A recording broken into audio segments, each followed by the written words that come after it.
The Word of God is alive and powerful, sharper than any two-edged sword, piercing even to the dividing asunder of the soul and spirit, and of the joints and the marrow, and is a critic of the thoughts and intents of the heart. All Scripture is God-breathed, and is profitable for doctrine, for reproof, for correction, for instruction in righteousness, that the man of God might be mature, thoroughly equipped unto all good works. Study to show thyself approved unto God, a workman that needeth not to be ashamed, rightly dividing the word of truth. Romans 1:18-21. For the wrath of God is revealed from heaven against all ungodliness and unrighteousness of men who suppress the truth in unrighteousness, because although they knew God, they did not glorify him as God, nor were thankful, but became futile in their thoughts, and their foolish hearts were darkened. In Romans 3:9-12, they have all gone out of the way. They have together become unprofitable. There is none who does good, no, not one. John 3:3, Jesus answered and said to him, Most assuredly I say to you, unless one is born again, he cannot see the kingdom of God. In Acts 17:30-31, truly these times of ignorance God overlooked, but now commands all men everywhere to repent, because he has appointed a day on which he will judge the world in righteousness by the man whom he has ordained. He has given assurance of this to all by praising him from the dead. Sa dili pa kita mga padayon, sa atong pagtuon sa pulong sa Dios, nining adlaw, wadto dayon kita sa paggamit sa rebound technique, aron kita malimpyuhan sa atong mga sala nga nahimo nining adlaw, aron dili kini mahimong babag sa atong pagtuon sa pulong sa Dios. 1 John 1:9 nagkanayon sa in English, if we confess our sins, God is faithful and just to forgive us our sins and to cleanse us from all unrighteousness.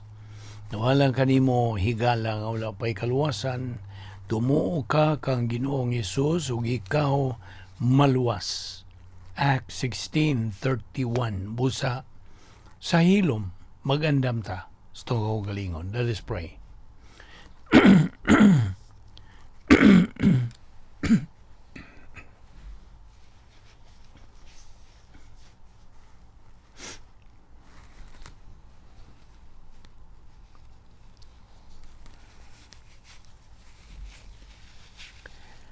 Bala na mga Diyos, nagapasalamat kami kanimo nining lainaw sa mga higayon, sa among pagpadayon, sa pagtuon sa imong balaang pulong, uban ni kami karon pinagis pagtudlo kanamo sa balaang Espiritu Santo, sa imong kamatuoran.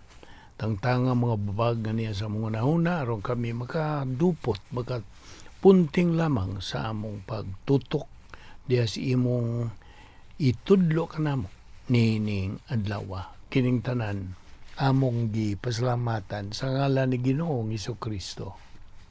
Amen. Maayong adlaw sa tanan nato mga subscribers, mga higala, mga igsuon diyan ni Kristo. Welcome once again. Padayon ta sa atong hilisgutan bahin sa who and what God is, ug we will try to finish this sa atong diskusyon nining adlaw. Padayon kita. Karon, ang pagsabot nimo bahin o kaluwasan, bahin kini sa grasya sa Dios. It is part of the grace of God. But this time, Ang grasya sa Dios mauna ang nagahatag kanimo niya ng sangkap nga ikaw makasabot nining bahin sa kaluwasan. Kaluwasan ra, okay? At that particular moment, kay unbeliever ka pa man, mainumdum pud ta ini sa sangkap nga gihatag sa Dios sa believer. Sa gayon gani nga makarnal ang usa ka magtotoo, doon na gyapon siya sangkap nga iyang magamit usara pod, rebound. Kung unbeliever ka, doon na espiritual nga sangkap nga magamit usara pod ang lihok sa Espiritu Santo we call the common grace. Okay? Unsa man tuod ning common grace? Ang common grace mao kini ang lihok Espiritu Santo sa matag higayon every time nga dunay pagsangkap sa maayong balita sa kaluwasan, di kay pagsangkap pagsangyaw niini sa maayong balita sa kaluwasan, dunay mga pagtudlo bahin o kaluwasan, mao ni ang lihok sa Espiritu Santo. Aron nga ang maminaw nga mga di magtutuo magsabot sa unsay gisangyaw o giwali bahin o kaluwasan. So sabta ka na. Mao ni ang hinungdan ngano nga kung ang usa ka dili magtutuo unya maminaw siya og Bible study, duha ra ka butang ang may tabo. Either mo undang siya paminaw kiwan siya kasabot, or nagkasabot lang siya pinagi sa academic nga pamaagi. Wa gyapon ay epekto siyang kinabuhi. That is why the reversionistic believer o ang dili magtutuo, pariharan sila. Kung magtuon og Bible, na ay reversionist Christian o na ay unbeliever, magatuon na sila sa Bible, pero puro sa academic. Mora ng epektuha. Parihas ra sila. Ug atong makita nga ang di magtutuo makasabot lag espiritual nga mga butang, ang espiritual nga mga butang sa kaluwasan. Why? Because the Holy Spirit is the one who works diha kaniya aron sa pagpasabot kaniya. Remember sa gisulti ni Ginoong Jesucristo nga iyang ipadala ang Espiritu Santo nga ni sa kalibutan kay siya ang magakumbiktar sa sala bahin sa righteousness ug bahin sa pagkinabuhi nga wa na katapusan, eternal life. That is why the Holy Spirit, ang ministry sa Holy Spirit nagalihok atol o sa higayon sa pagpasabot bahin o kaluwasan. Busa atong makita ron as we move forward, di man ilang usa ning prinsipyuha nga as we continue this study on the integrity of God ug kinsa ug unsa ang Dios, atong isumpay ni aron ato yung maklaro sa pagsabot unsa ang paagi sa Dios. Nga inigabot nato dito sa tumoy, wa gyoy makahimog excuse ug moingog wa magko kasabot, wa ko kay bao, wa dili na kana madawat nga pangulipas, wa na gyud tay excuse ana. Mao na nga karon nakasabot na ta nga klaro gyud ang ending nga kung usa ikaw ka di magtutuo, lake of fire gyud ang imong sangkuan.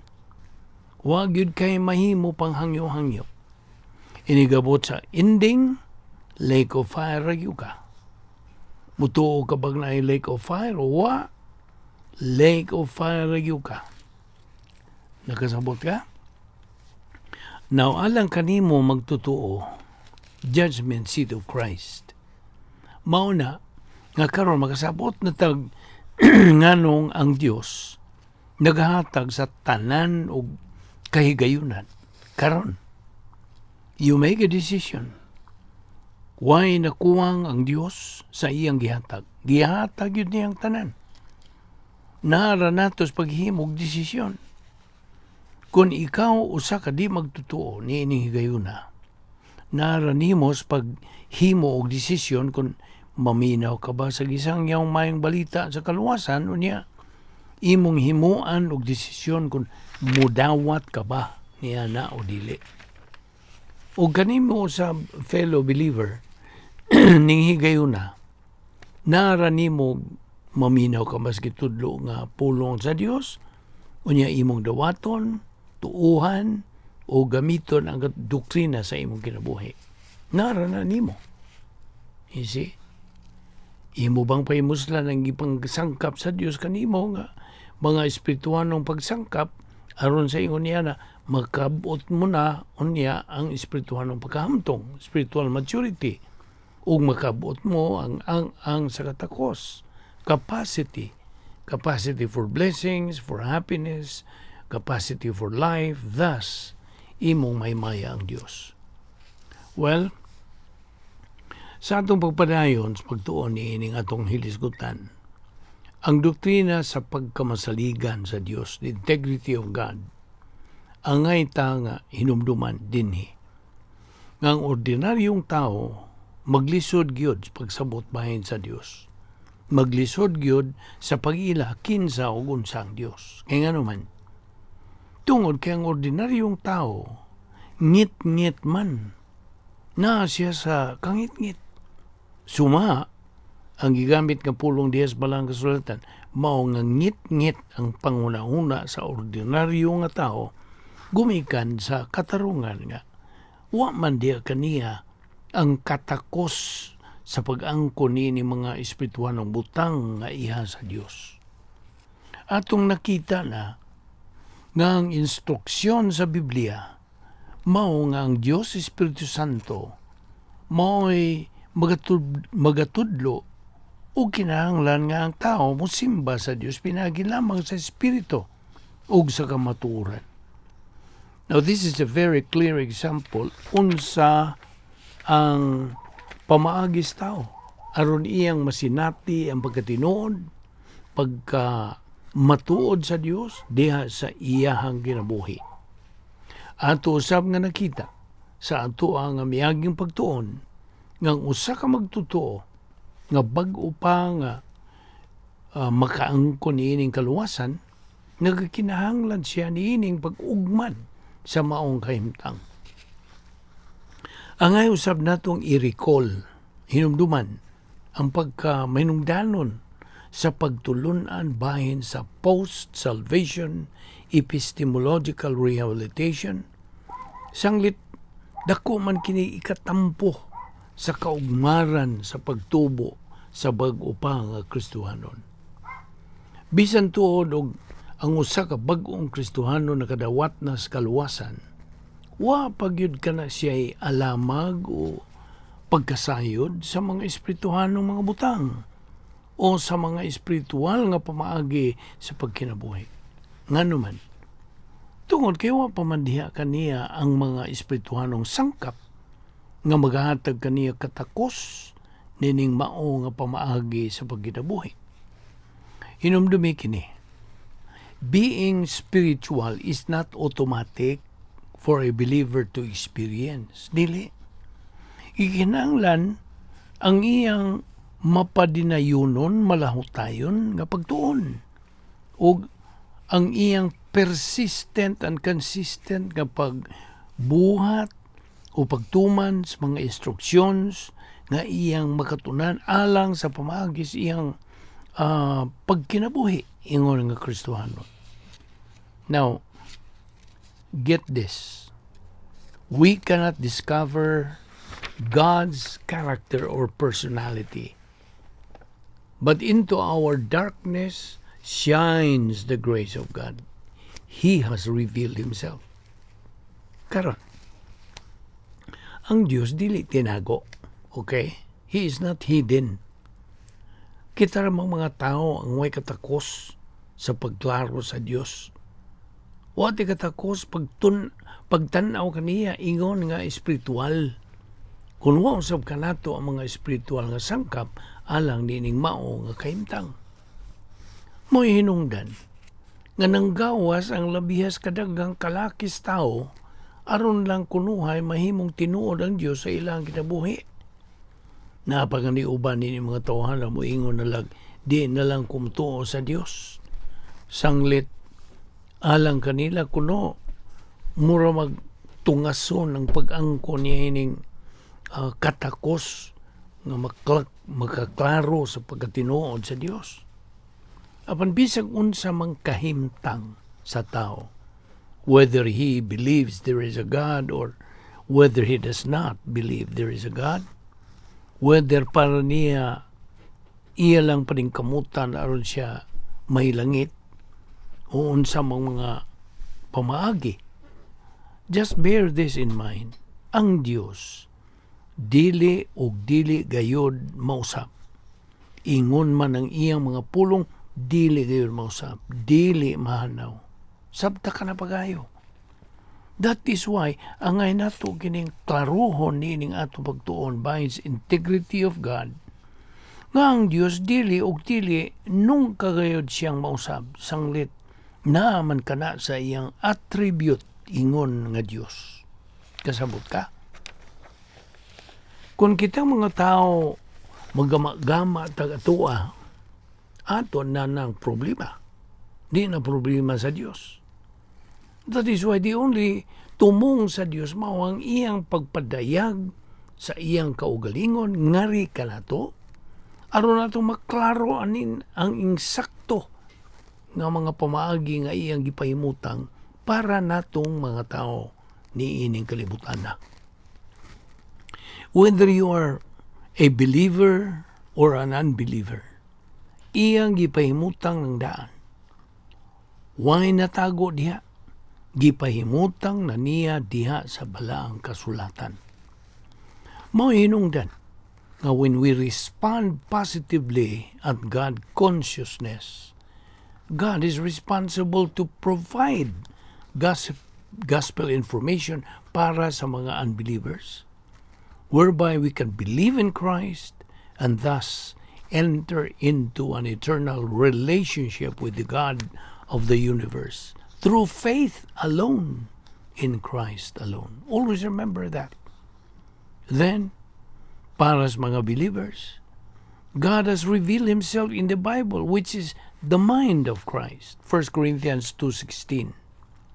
Hinumdumi nga ang gospel mayong balita sa kaluwasan is only one of the many categories of Bible doctrine. So, angay na itong klaruhon nining atong pagtuon sa integrity of God, who and what God is, ngang pamaagi lamang atong maila o maila ng Diyos, ang pamaagi lamang nga atong masabtan o maklaro kung unsa o kinsa ang Diyos, mao ang pag-angkon sa iyang mga pulong sanglit gipasabot man niya ang iyang mga pulong mas labaw pa gani kaysa iyang ngalan. Okay? Ingon na nakagrabe. Kining maong bersikulo is one reason nga nung dili na to mabuwag. Kining doktrina dili na to mabuwag sa Dios. Paminaw ragon. Kung ang doktrina nagalihok, nagatuyok-tuyok, nagalibot-libot na diha sa imong panimuot, it's already circulating in the stream of your consciousness, kana ilahanan nga ang Dios anaa na diha sa imong kinabuhi. Sabtag yun na. Anaa na diha ang Dios sa imong kinabuhi. Mo'y hinungdan that the doctrines of the Word of God resident now in your soul are the only means by which you can know who and what God is. And thus, we come to respect, to honor, and to love Him. Sublion ta din Hes pag-ingon nga way laing paagi. Wala. Ayaw na lang yun pag-imbinto og laing paagi kay di man yun na madawat nga pamaagi. O sara ka paagi. Sabta gina. That's very dogmatic. Usara yun. What may mo kay mao kana ang katinuuran. Ang pulong sa Diyos mismo nagapahayag bahin sa Diyos. Only through learning Bible doctrine can we accord Him the recognition, the honor, and glory that He deserves. Mao na, nga gikinahanglan, nga makahibaw tas mga pamaagi nga gipahimutang sa Dios aron kita makaangkon nining relasyon ngadto kaniya. Now kung ikaw dili magtotoo, inumdumi nga way kapuslanan ang imong pagsangpit-sangpit sa Dios, samtang di ka pa man usa ka magtotoo. Mahimo kung musangpit ka sa Dios, taman sa imong ginhawa, taman sa imong ikalubong, apan wa ka na ipikto bisag gamay gikasubo kus pagpahibaw nimo ni anak. You know what? Listen to this. The only way for you, unbeliever, to be able to have an effective relationship with God is for you to become a child of God. Sabta gina. Mao bitaw ng ato ning gibalik-balik kay mahimo lamang kang anak sa Dios kung ikaw mohimog desisyon sa pagdawat kang Ginoong Jesucristo ingon nga imong personal nga manluluwas.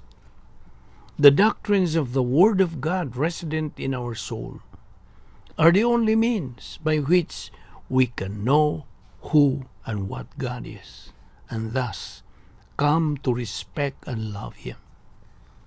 Apane pangutana, how does God enable us to understand what is normally beyond our comprehension? Naniya na, ang unang problema kay paminaw. Kitang mga tao, waman ka nato ang katakos. We do not have the capacity to approach God or to learn about God sa ato ang kaugalingong mga pamagi. Wala. Gani ang Biblia nagasulti. Ang atong tawahanong mga pamagi, mga binuang. Mga binuang. Dili ni magsilbi o di na madawat sa Dios. Dili gyud.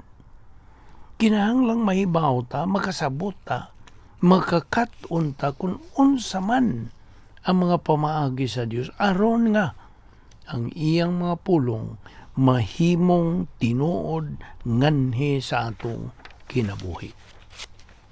How does God accomplish the seemingly impossible task of communicating His spiritual, infinite, perfect attributes to our temporal, imperfect, and finite minds? How? How can we come to understand who and what God is? Ang pagka-Diyos sa Diyos. Mauna, nga ngay na itong klaruhon, ang tawanon nga mga pamagis pagsabot, bahin sa Diyos, mo resulta lamang sa our blindness is perhaps darker than you realize. Kaya usa ka unbeliever, dili magtutuwa, wa gyud siya alamag, ug dili gyud niya maangkon ang katakos sa pagsabot ug sa pag-ila kung kinsa o unsa ang Dios. Dili. Mahimo mag-imbento ka, mahimo magama ka, wa gyud kanay resulta nga magada sa tinuod nga Dios diha sa imo ang kinabuhi. That is why in the Bible, the unbeliever is called the natural man. O kaya ang Biblia, nagatawag mas tao nga dili magtuto ang unbeliever nga natural man, wag yun siya mahimo sa pagsabot kung kinsa o unsa ang Diyos. Sanglit ngit-ngit man siya sa iyang kalag. He is spiritually dead. An unbeliever is simply not equipped to understand spiritual phenomena. Ug mao kini ang problema karon. Tungod kay ang unbeliever dili magtutuo, dunay lawas, dunay kalag, buhi siya physically, apan patay man siya spiritually. And that is why usahay makapangutana kita ug ato ning ipasabot karon dinhi because this is part of the integrity of God. Unsaon man sa unbeliever pagsabot, bahin o kalwasan. Okay? Mo ni atong ipangutan na ron. Kung ang di magtutuo, wag yung katakos nga mutuhog o ka mudalikyat sa mga espirituhanon nga mga butang nga iya sa Dios, then ang pangutana mao unsaon man sa di magtutuo sa pagtuhog sa mga espiritual nga mga butang nga nagapaluyo may tungod ug kalwasan, unsaon man niya pagtuhog niya na, pagsabot niya na. Even the simple truth of the gospel would elude him were it not for the convincing or convicting ministry of God the Holy Spirit. Now, ingon ini ang sitwasyon. Okay? Dili ni nato, dali-dalion, aron ato yung masabtan ang pamagi. Ato namang kung naisgutan kini. We talked about common grace. We talked about efficacious grace. Apan kining common grace o efficacious grace are part kabahin kinis lihok o sa buluhaton o papel sa Espiritu Santo sa iyang ministry. Okay? Ingon ini kini. Di na lang una nato i-detalye pag-ayo kini, pero masabtan ra kini nato. Sa higayon, nga ang dili magtotoo, an unbeliever, makadungog sa gisangyaw bay sa kaluwasan, salvation, evangelism, kana bang mga bahin o mga pamaagi o unsang itabuha. The very moment the unbeliever hears this, then kinahanglan nga mohatag siya og kanang pagbukas sa iyang una-una. What I mean is, daghan mga unbelievers nga hisgutan na gani na nimo bahi kaluwasan, unya na lang na. Ayaw na lang naghisguti kay unsa gani himat ana mo, mao po ang mong pagkamatyan. Moingon na sila dayon anak, di ba? So, one na chance kay sirado naman. Sabta gina. Mo na mahitabo nga pagtagad sa usa ka di magtutuo, sirado na gyud bahin sa kaluwasan. Well, mao po di ilang gipili. Dili buot maluwas. Usto?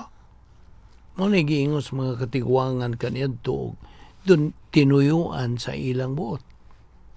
Okay? Now, ang itang hinumduman, ngang matag usa ka tawo nga mahimugso din sa kalibutan, we have already explained this to you. Matag usa ka tawo nga ipakatawo din sa kalibutan, wa mangyud kini siya katakos, wa siya alamag, wa gyud siya capacity sa pagkahibaw, sa pagkasayod kung kinsa o unsa gayud ang Dios. Unsa, kinsa o unsa mangyud ang pagka-Diyos sa Diyos.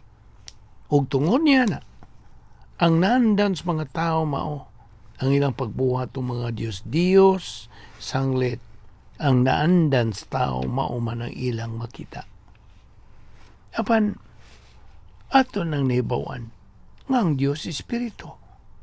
O kung buot kitang musimba kaniya, gikinahanglan nga simbahon lamang siya, pinagi sa Espiritu, og sa kamaturan. Nga no? Tungod ang kamaturan man mao ang mupakita. Mao'y muhatag ka nato niya nakatakos nga makaklaro o malamdagan kita bahin sa mga espirituhan ng butang. The only way for us to be able to see spiritual things, to make spiritual things real to our life is pinagil lamang sa sangkap sa pulong sa Diyos. That is why ang mga natural men, mga di magtutuo gitawag spiritually blind, wa gyoy katakos nga makakita sa mga espiritual nga mga butang nga may kalabutan sa Diyos. We cannot discover God's character or personality. Kung tungod niya na, gihatag sa Diyos ang duha ka pamaagi ato ng nasayran. nga ang Dios mihatag sa Espiritu Santo alang sa dili magtotoo, ang unbeliever, aron kining dili magtotoo makasabot bahin o kaluwasan. Apan tanawon ta, kay kung unsa man ugali ang atong nasinatis kaluwasan, mo sa pagkasinatian nga angay tang ang kunon sa diha nga mupadayon na ingon nga mga luwas na. Kung ang Espiritu Santo mo'y nagpadayag sa unbeliever or ibutang ta kanato niya tungwa patamaluwas, mao siya ang mipadayag ngari kanato sa mga kamatuoran may tungod sa kaluwasan, may tungod og kaluwasan, nan kung kita mohimo nagdesisyon sa pagdawat na sa kaluwasan, hinomdumi ang atong kinabuhi ingon nga saved, regenerated people, makinabuhi kini nato pinagi lamang sa Espiritu Santo gihapon. Mao bitaw na nga angay sa matag usa ka Kristohanon nga makaamgo niya ng mao nga prinsipyo. Mao kana ang prinsipyo nga angay natong hibawan. Din hinahuman ining atong paghisgot, pagtuon ining who and what God is, apan napay daghang mga punto bahin ini sa atong balhin o sa buglaing pagtulunan nga atong sugdan. Sugod ugma, magampo ta. Amahan na mong langit nun, salamat nining among nakatunan bahin sa kinsaw unsa ikaw. Salamat o Diyos sa imong pagpatinaw kanamon nining mga butanga. Kay labing manungdanon kini sa among kinabuhi. Tungod kay kami nadugtong naman diha kanimo. Pinagi sa among pagtuo lamang kang Kristo lamang. Salamat o Diyos sa kaluwasan ay mong gihatag kanamo. Unsa kadako nining kaluwasan. Dili na mo matandi sa bisag unsa pang bililhong mga butang nining kalibutan na. Salamat nining among Bible study through the YouTube. Ubo sa Vic Balbido Evangelistic Ministry. Panalangin kami o Diyos sa among pagdawat o pagtuog, paggamit nining imong mga pulong. Gami kami sa Espiritu Santo kanunay. Pinagi usab sa among pagpuyo diha sa lapit nga anay gahom nimo ang operational divine danosphere. Salamat o Diyos sa imong pagpatinaw kanamo. Kung kinsa ug unsa ikaw ang pagkawalay sama kanimo. Salamat o Diyos. O salamat usab sa imong padayon gayud sa pagkamatinumanon sa imong mga saan nga ni kanamo. Dada kami pagbalik ugma. Nung kami makapadayon, nining among tulumanon, which is our spiritual momentum. Kining tanan, among ipasalamatan sa ngalan ni Ginoong Jesucristo. Amen.